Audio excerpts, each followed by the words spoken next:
আপনারা খেলেন তো এই খেলা দেখে আনাস রাদিয়াল্লাহু তাআলা ভুলে গেলেন যে বিশ্বনবীর জামা আনতে হবে। উনি ভুলে যে উনিও দাঁড়িয়ে খেলা দেখতে শুরু করলেন। এখন ঘন্টার পর ঘন্টা যায়, আনাসও আসে না, জামাও আসে না।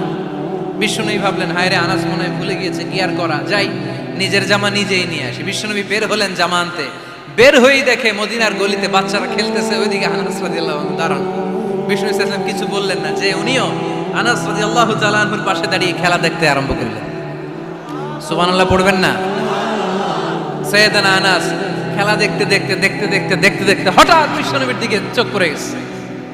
বিশ্বনবীর চোখের দিকে যখন সাইয়েদানা আনাস রাদিয়াল্লাহু তাআলা আনহুর চোখ পড়ে গেছে, সাইয়েদানা আনাস বলে, আমার কলিজাটা এখান থেকে এই দিকে চলে আসছে ভয়ে। কিসে? ভয়ে। উনি বললেন, আমার গলা শুকিয়ে যেতে আরম্ভ করলো, কাঁপতে লাগলাম। আয় হায়, এখন আমার মনে পড়ছে বিশ্বনবীর জামা আনতে পাঠাইছিল।